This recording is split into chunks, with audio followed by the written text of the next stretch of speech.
right, and welcome back to the Monday Injury Report. Monday, March 26th. Full disclosure, it's actually Friday, March 23rd. We are recording this ahead of time because I'm not going to be in on Monday. So, Dr. Mark Casimiro joining us. Thank you for coordinating this on a Friday afternoon with me. I appreciate it. How's it going? Anything for you, Nick. Anything for you. You know that. Thank you for having me. You're the best. Thanks for joining us as always. We're going to jump right into it. The news just came down that Kyrie Irving will have some minimally invasive surgery on the knee to alleviate some pain that he's been dealing with. When you hear that, Mark, what do you think? Yeah, I think a couple of different things. I think obviously this, if anyone's been following the Celtics, it's been in the news the last week or so that he's been having some knee pain. They've been going to maybe second opinions. They've definitely been vague. I saw a report that maybe he had some screws that were giving him some pain inside of his knee from a previous surgery, so they wanted to maybe have to remove them. It's March 23rd. The playoffs start in a couple weeks. So minimally invasive for the knee tells me like probably something arthroscopically. So if anyone out there has had like a meniscus surgery, a meniscectomy, sometimes they do like exploratory arthroscopic surgeries to kind of go in there. You know, they poke some holes in the knee. They can go in there with some of the instruments and see if there is something that is causing his pain levels. You know, I think Kyrie Irving's been dealing with this, as far as I know, he's been dealing with knee pain since his days at Duke. So I think it's just one of those things where he's just going to have to manage as his career goes on. I think that, you know, they're probably trying to check to see if this is something that they can kind of work him through the rest of the season, or if this is something that they want to shut him down for the rest of the season if they think that it has implications for, you know, his long-term future.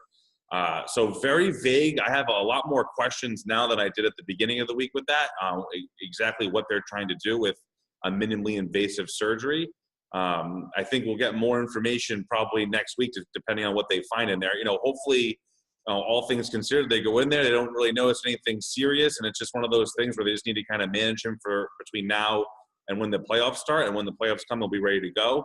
And I think long-term might be something that he has to continue to manage, you know, with his playing time, making sure he gets enough rest, making sure he's doing things outside of the basketball court to make sure that his knee is as strong as he can get it so that he doesn't have to miss long periods of time. So I'm a little concerned. I think Celtics fans should probably be a little concerned. Obviously, he's the Celtics' best player. Without him, they probably don't have a chance to go very far in the playoffs. So I definitely wait with bated breath, and we'll have to wait to see what comes out of this and see what they're saying next week.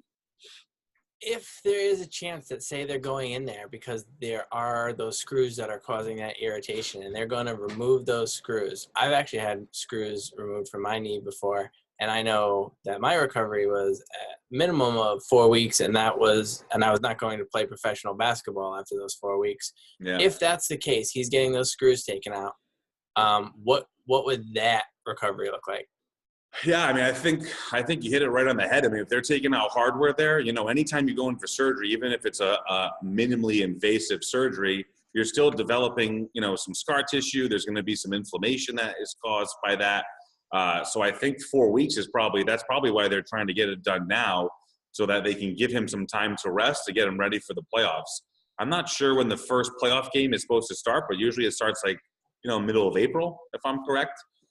So 4 weeks would kind of put us right at the start of the playoff season. So maybe it's one of those things where he's not playing those first 2 games of the playoffs, but after that he can kind of come in and start helping out the team. Yeah, I think they're under the gun. I think this is definitely a little bit of concern, because if they do have to remove those screws, we don't really know how his body is going to respond. Obviously, you know, like you said, Nick, he's an elite athlete, so the things that he has available to him are a little bit different than what the rest of us Joe Schmoes have available to us. But I mean, we talked about it before with Tom Brady, you can't speed up these processes very much with the body. The body sometimes just needs time to do what it needs to do. And no matter what you're doing with supplements and injections and all this other stuff, you know, the body just needs time sometimes. So I definitely think a little bit of concern here. Like I said, try to get back more information. But if they do take out the screws, I would guess, you know, probably 4 weeks before he starts getting back on the court and really, trying to run around and put some strain on that knee. Yeah, I think the last that I saw was they said they have 11 games left in 20 days. So Okay. and then I don't know if they have a couple of days off after that before the playoffs start, but we're looking at maybe right around the 3-week mark. It's also today is Kyrie Irving and Gordon Hayward's birthdays. One turns 28 and one turns 26, and then this news comes down. So happy birthday, guys. Happy birthday to both Gordon Hayward and Kyrie Irving. We know that you're both big fans of the Monday morning injury report performance, so happy birthday to both of you guys. I know, they're just waiting for this to come out to hear your diagnosis and your prognosis on the rehab time. We will know more after the surgery goes down tomorrow, which is actually Saturday. They said they will release a timetable of what they think his time frame will be to return after they do the surgery. So there will be a little more information that comes out. So make sure you guys keep an eye out for that. The other big injury news from this week is Isaac Haas, the big 7'2" center from Purdue. Last week, second half of the game, he falls down and he fractures his elbow. Now, he says he still wants to play. They're trying to look for a brace that will be approved by the NCAA that he can play with. I know the Purdue engineering department has been trying to build a brace for him to play with. So do you think that it's going to be possible for him to play one, maybe 2 games this weekend? I think for our pre-show production meetings today, I was telling you that if he does play and contributes, I will be amazed, shocked and amazed. With an elbow fracture being a week old, usually you have to immobilize them, so you're not getting any motion at the elbow. So I don't understand how he's going to be able to play basketball unless he's going to play one-handed, unless they're going to stick him in the middle of the right in the paint and tell him just kind of play as best you can defensively and be more of a decoy on the offensive side. My worry for him is if he goes down on the floor, it's instinct to kind of put out your hand to kind of break that fall, but he's not going to have that available to him. And if he suffers another fall, now we're looking at, again, that risk reward kind of thing for further injury and maybe long-term implications later down his life. So I'm definitely going to watch this game. I'm definitely interested to see what they come up with. And I have a feeling it might be one of those things like we heard about with Rob Gronkowski's first Super Bowl. With that high ankle sprain, they kind of put him out there. Everything was great, and really when the game came, he was more of just a decoy.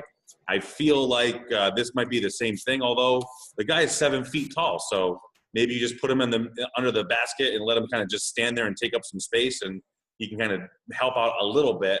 But, if he does contribute, I will be very, very amazed at the Purdue athletic training staff and the engineers down there. Yeah, well, it's going to be interesting to see when this video comes out. People will know if he would have played or not. So on Monday morning, when this comes out and people are watching it, you'll already know what they did with them. So it's going to be interesting. But yeah, looking forward to another good weekend of games. We'll have the final 4 teams decided after this weekend, and I know my bracket is completely busted. I'm sure yours is too, Mark, and probably most of the people out there. But if it's not, good for you. So thank you once again for joining us. This was a little Express Friday afternoon version of the Monday Injury Report. We'll be back next Monday doing it actually on a Monday, so that'll be good. Remember, leave your comments and questions down there, Facebook or Twitter, and we'll get back to any questions that you may leave. We'll answer the next time around. Mark, thanks for joining us as always. Thank you very much. See you next week. All right, guys. Thank you very much. Have a good week.